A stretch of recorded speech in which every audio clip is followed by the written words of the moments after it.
Hi, it's Chris Titley here, and this is the first episode of The Scoreboard. A very special guest out of Denver. We've got Spencer Jones, a rookie from the Denver Nuggets in the NBA. Spencer, thank you so much for being part of this series and also being the first guest. Thanks. No, I appreciate it. I'm honored to be the first one.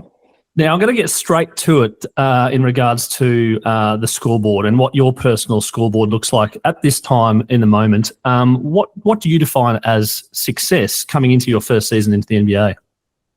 For me, success, I try to take a holistic approach. You grow up and, success for me was like, I had dreams of being a basketball player and everything like that. So success would be making the NBA and stuff like that. As you start to achieve those goals, you always look to push further and further on that. So, I don't know, success is just always having enjoyable challenges that you can overcome, even though you aren't, currently. It's always having something ahead to look for and always finding ways to get, to renew those challenges as you solve them and finding new ones. And when it comes to basketball, let's go back to the early days in your life, where that first pickup of the ball, where that first interest happened, and how did that what age were you and what drove the spark? Yeah, for me, I was always I was a pretty rambunctious kid who just kind of liked hanging out with people and stuff like that. And I had an older brother, and a lot of the kids around the neighborhood were around his age and stuff like that. And so they would always play sports and everything like that. And so growing up, I was always annoyed that I was like too young, too small to get out there. And then eventually when I got big enough, it was like one of the first sports we used to always do together was hoops. And this was around, I don't know, maybe 4 or 5 years old and stuff like that. And so that's kind of where it grew, just, wanting to be out there with my older brother and all his friends and stuff like that playing outside. And the dream as a young kid was to play in the NBA. And now this year you've been selected by the Denver Nuggets to play as a rookie in the NBA. How does that feel? Feels great, honestly. A couple trials and tribulations to get there, stumps in the road that you had to overcome, and, you're better for it. Obviously, when you're going through it, you wish you weren't. But now that I kind of went through it and got through it, it's like, you're happy, for that path and everything, and almost don't wish it any other way, just things you've learned. So. And in regards to the support crew around you of getting and fulfilling your dream, I've seen sports athletes described as being selfish for a period of time to get to where they want to be. How important has that been? And is there people around you that have backed you from day one? Oh, absolutely. There have been people who backed me from day one. I didn't know how realistic the NBA vision was for a decent amount of my time. Honestly, probably not till about halfway through my college career did it actually look like a substantial possibility for just the normal person looking at it.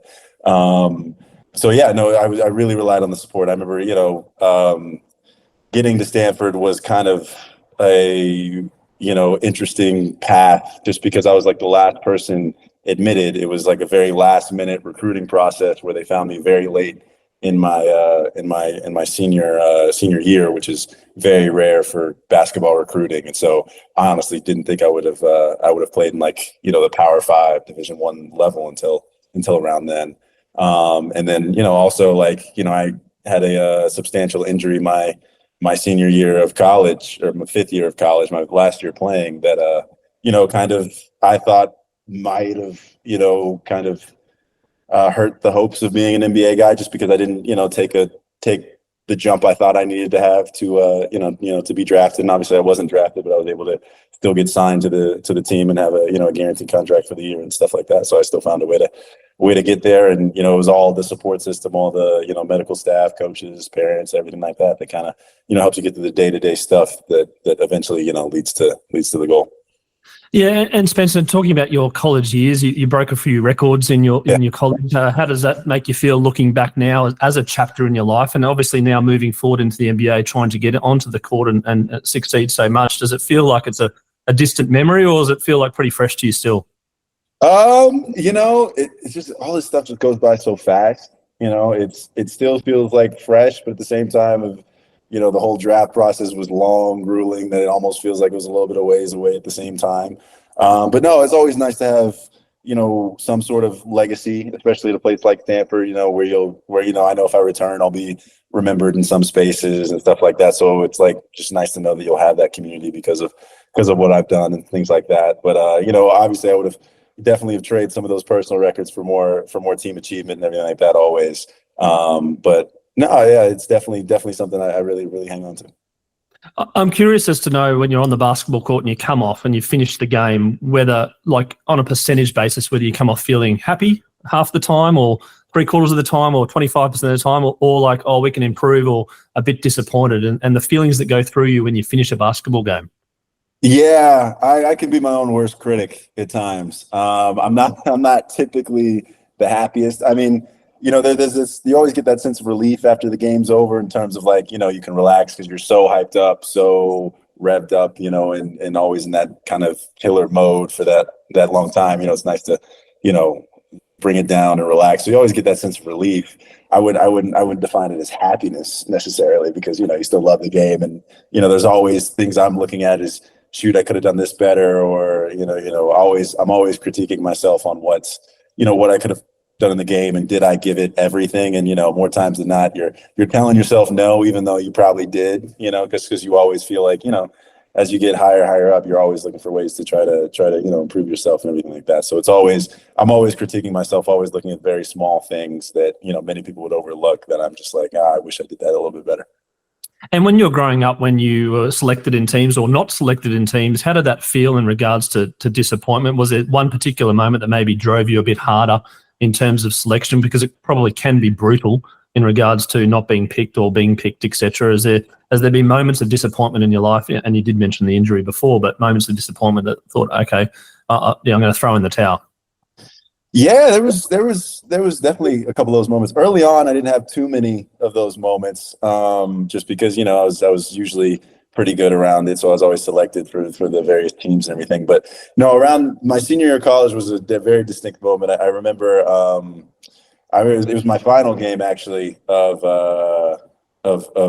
my senior season in high school. Sorry, it's not college, high school.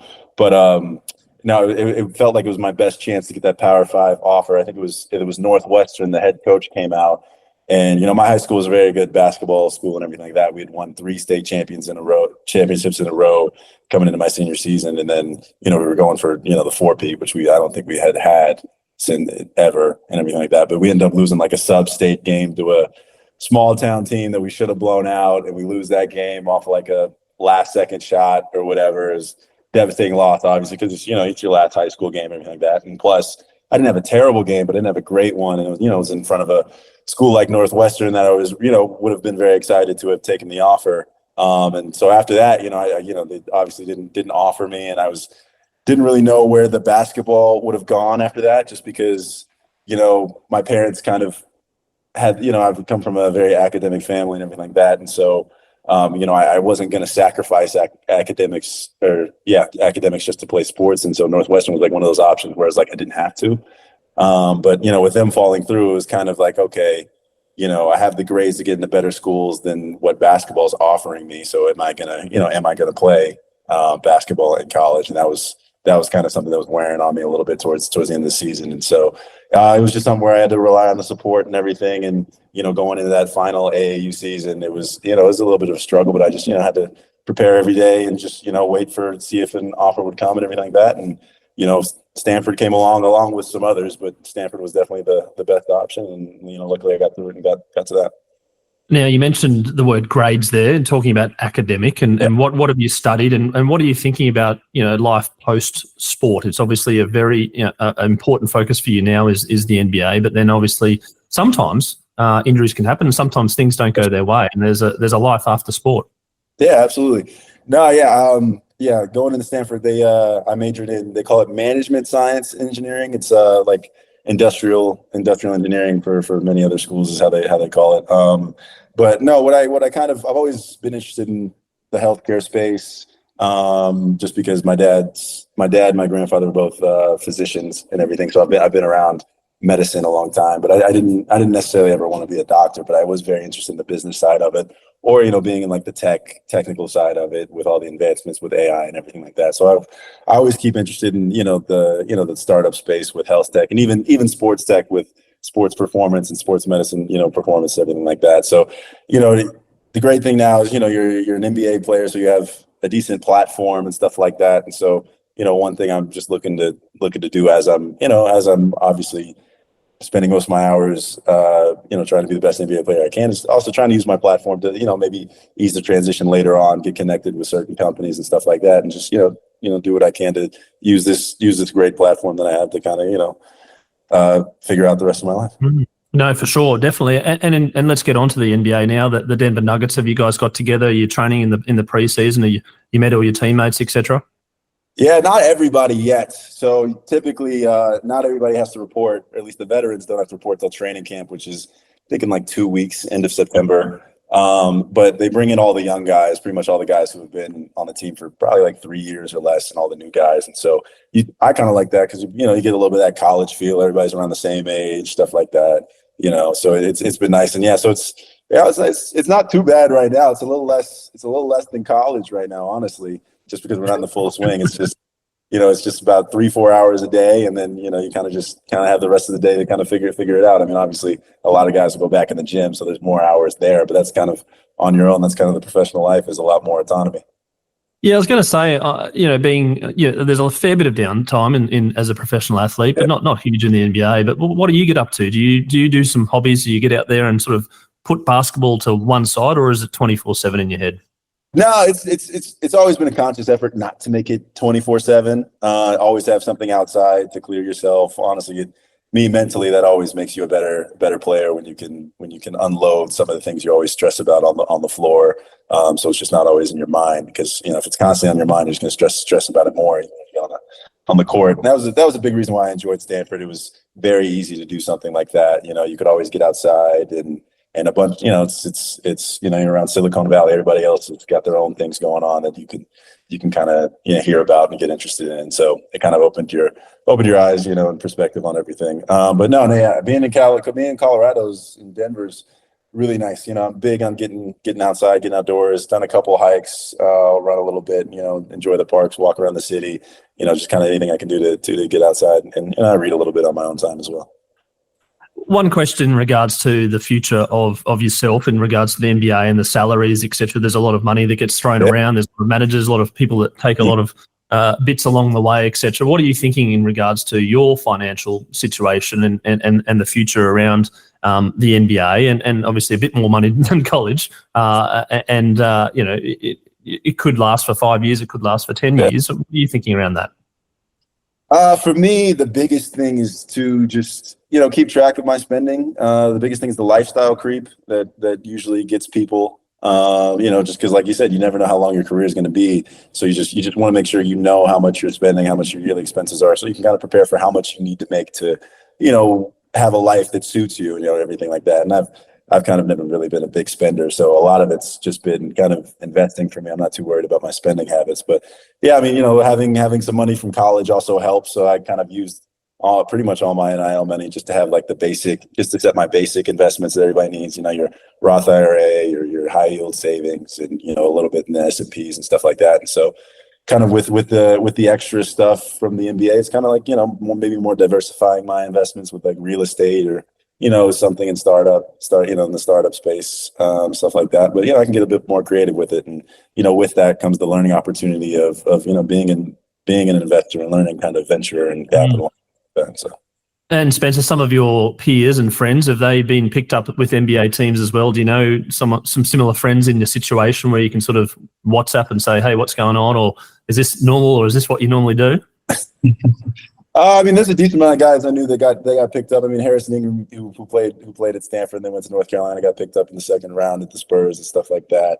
And then you generally know a decent amount of guys as you get better and better. The community gets smaller and smaller. So you've played against guys, you've interacted with guys, and so like even some of the guys on the team, I've interacted with before, even going through the whole draft process and stuff. And so the community, like I said, the community gets pretty small the better you get. So yeah, I have a decent amount of guys I can talk to about certain things.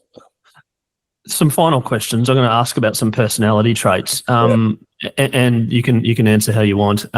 Resilience. Are you a resilient person? I would say so, very much so. Yeah. Patient.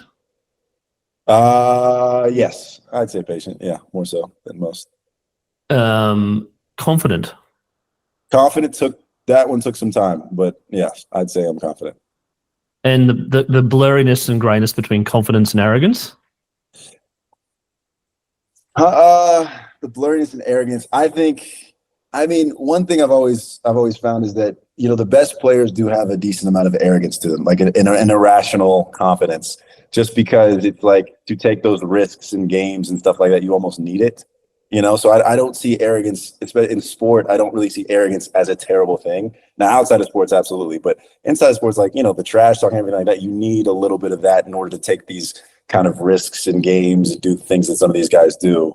But yeah, the blurry line is kind of like how much you have to back it up, like how much have you earned the right to have your confidence. But like I said, like if the first game I walk into playing with the Denver Nuggets, like I'm not going to have anything to really back up my confidence for really being out there. It'll be my first game in the NBA. Yeah, sure, I'll have college stats and everything like that, but I haven't really played an NBA game. So I'm going to need a little bit of arrogance, to say that, this confidence might be irrational, but it's going to come to fruition eventually. Do you pump yourself up or not? Yeah, I have my own ways of pumping myself up. From the outside, it doesn't seem like it, but from the inside, I have certain ways of thinking that, you kind of have to after a while, especially, transferring the NBA where it's 82 games instead of 40. Like there are going to be days, you don't want to be out there. So you have to find ways to pump yourself up. Are you superstitious? No, I've never really been superstitious in terms of that. I definitely have a routine that I stick to, but sometimes life gets in the way every once in a while, so you have to be able to adjust and prepare for that. And how are you on the road, on traveling and getting on planes and staying in hotel rooms? It does wear on you a little bit, after a while. Even in college, I'm sure it will a little bit in the NBA, just because, like most of the time you're recovering and stuff like that. So you're not really, even though you're traveling, you're not really seeing the city. It just feels like you're just going from one hotel room to the next. But like I said, as long as you keep a routine, something that's familiar, that feels like home a little bit, that's kind of how you get through it. Spencer, thanks so much for having a chat today, and all the best in the rookie season at the NBA with the Denver Nuggets. It's very much appreciated for you to come on and give your time to be this first episode of the Scoreboard. I really look forward to following your progress and really look forward to catching up, and hopefully one day we can meet face to face. Absolutely. No, thank you so much. This is fantastic.